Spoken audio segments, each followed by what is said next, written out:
Rayelle. I raised you from your birth.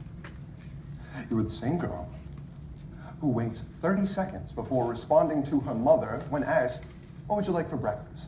Waffles or pancakes? You were the same girl who once spent 3 weeks planning a one-day trip to the city. You're not spontaneous, and you don't lack emotional control. And I didn't think you were an idiot. Senator Albin. Anna, I'm trying to have a word with my daughter. Would you give me a moment, please? No. Let me rephrase, Anna. You will wait outside for a few minutes until I tell you you can come back in. Would you like to leave on your own accord or be escorted out by my security team?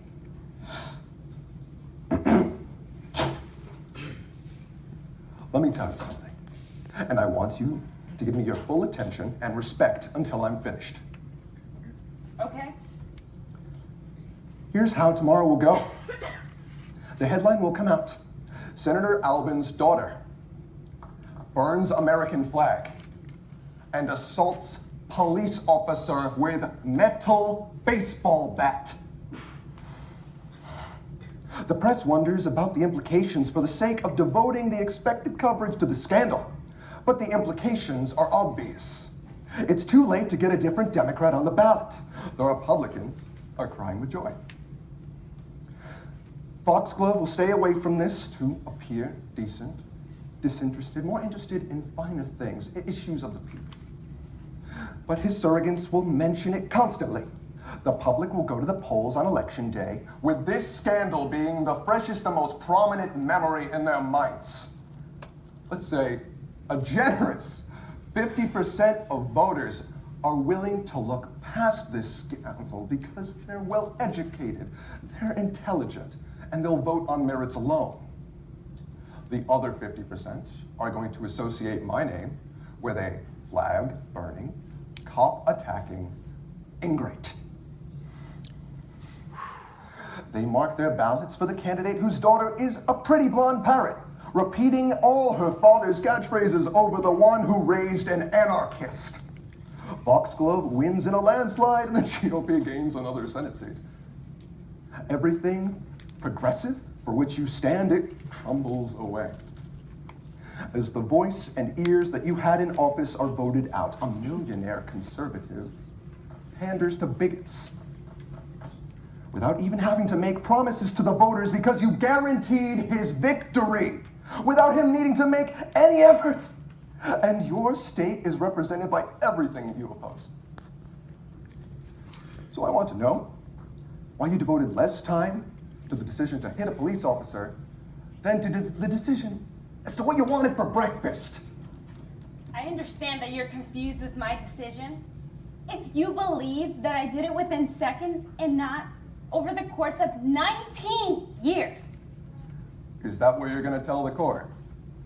My life sucked. Some cops hate people of color, so I bashed one. Some cops hate people of color. How many times do we have to have this discussion, and how many times are you going to tune me out? I know what you think. You know what I think. I have to worry for the rest of my life that my children might be gunned down in the street with the chance increasing if they speak Spanish, like Mom and I do. And increasingly drastic, the darker their father's skin. The fact that most cops don't personally hold prejudice did not save Philando Castile or Eric Garner or Alton Sterling I know their names. But they're not real to you. They're cards dealt in your hand that you can play to whip a black support when you need them. You will stop that right now. Insulting the people who are fighting on your behalf is not how we move forward. The people dragging us backward will only get a tighter grip on the country, while we're only here sitting and fighting each other. You say this every time. I'm trying to explain to you. The reason that we disagree so much is because you ascribe to ancient, flawed philosophies that fail people of color. You take the most minor of the steps to win those people over superficially as possible. And then you scratch your head at why they're not fawning over you like a rock star, you only do what helps your campaign. Name one thing, you've done for us throughout the course that has hurt the chances of you getting elected. I have tried my best to weigh the concerns of every group that comes to me. And yes, helping them might, God forbid, earn their vote. And yes, I might be impaired in my ability to assist these communities if I don't get reelected. So you tell me why the hell you have such a problem with me trying to please people. Stop accusing me of pandering. You could start by listening to me instead of saying the same pre-recorded speech every time I bring up the subject.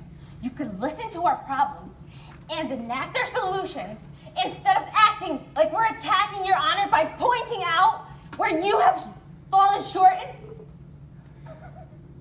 You should be a politician.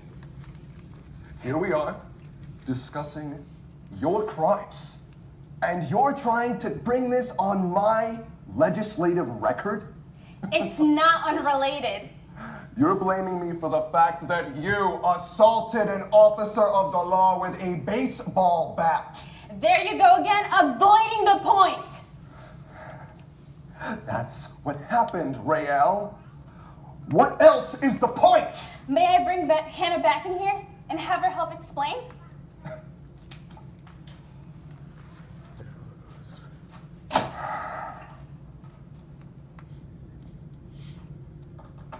Why me?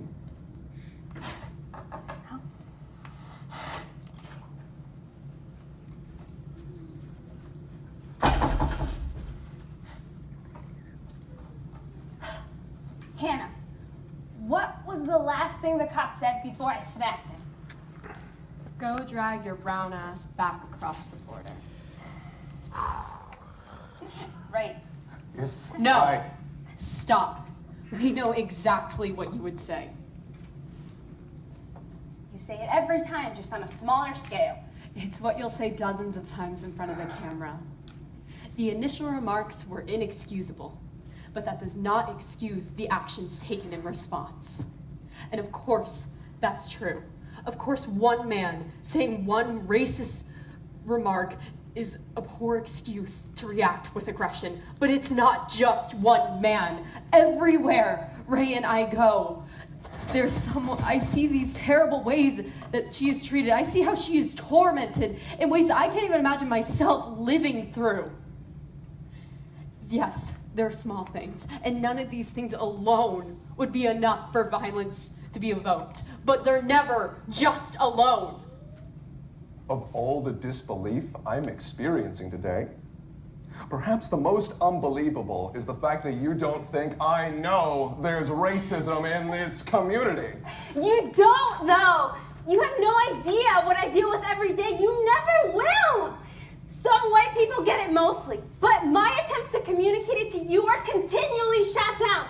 You think you already know everything, and you think you're already doing everything you can to help. And even as I desperately try to explain that you're not. And you know what the sad part is?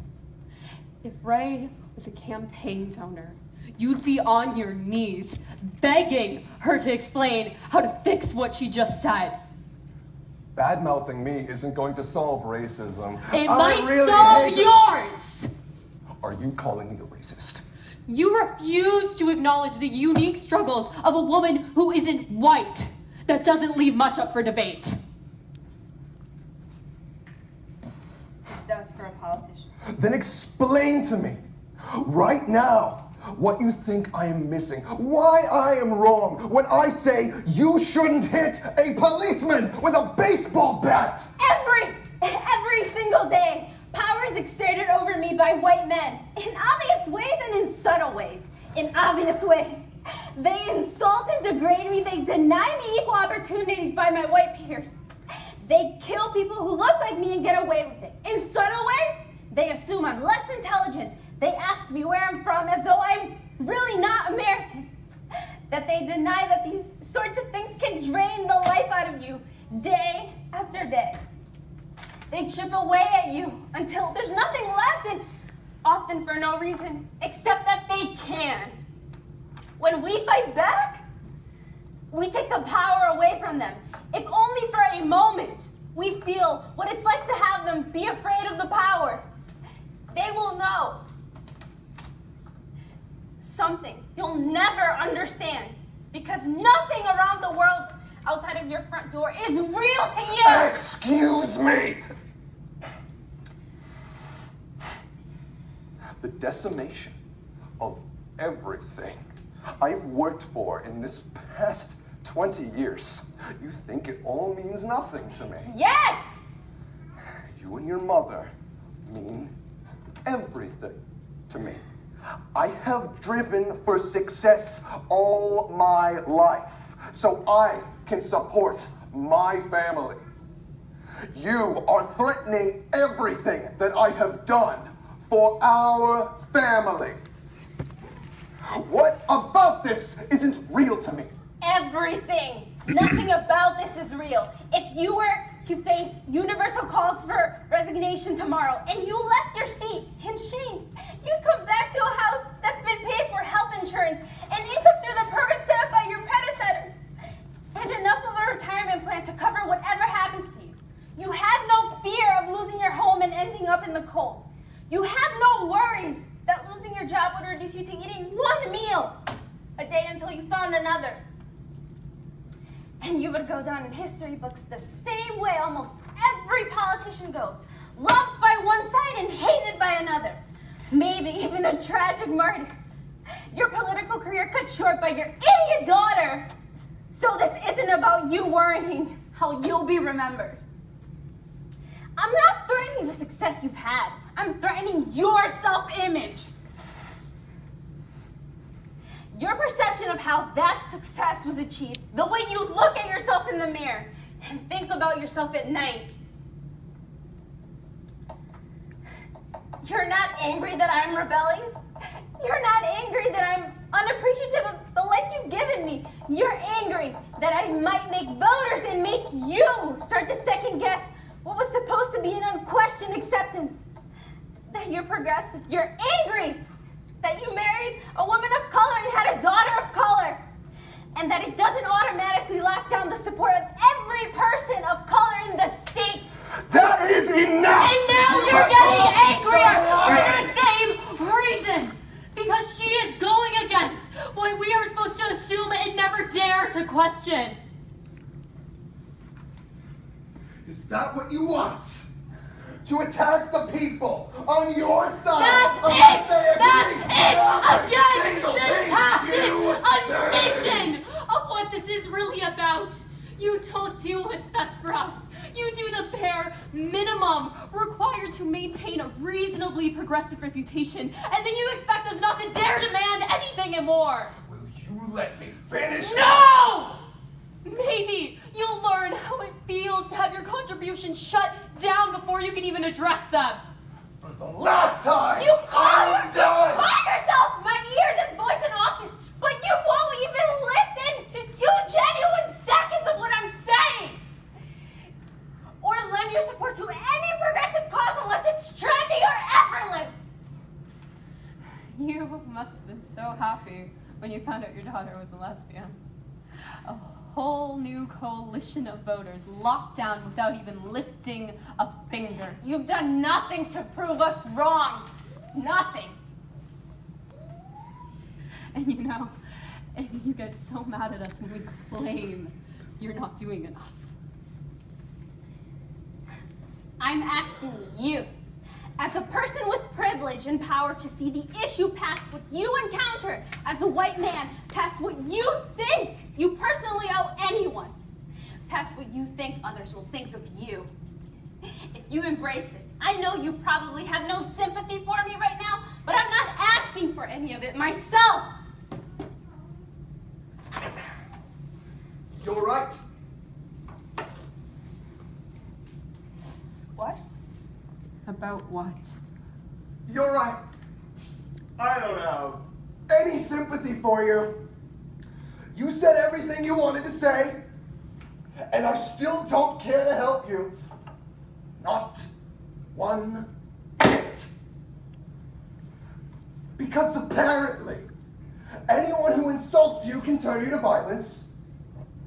Because a person sneers at you for your skin color, you lose your mind. It's not the skin color that matters, you child. It's how thick your skin is. If you weren't a little brown, they'd find something else to hate about you. People will hate anyone for any reason they can find. Life is a series of superficial judgments, not just a few. And you claim you can get driven off the edge because you find out the reason people hate you is your skin color? Grow up! You blame me for expecting things just because I have a wife who's Latina and a daughter who's a lesbian, but you're just projecting your own crimes onto me. You expect to get everything you want just because you have a politician for a father. So no, I don't have any sympathy when it comes to you.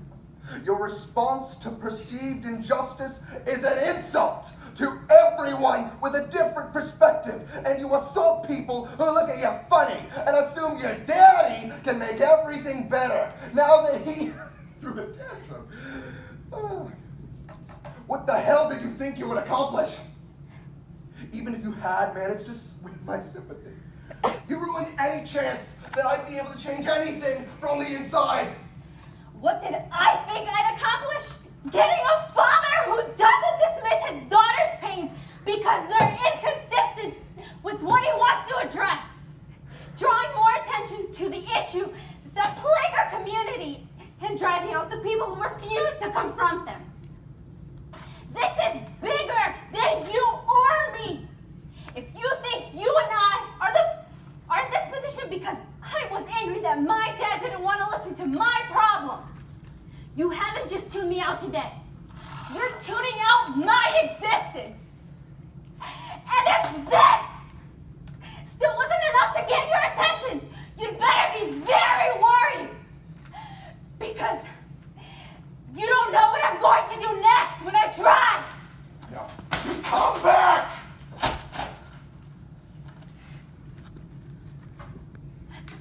She loves to think that she knows everything. But for once, she was wrong. Oh.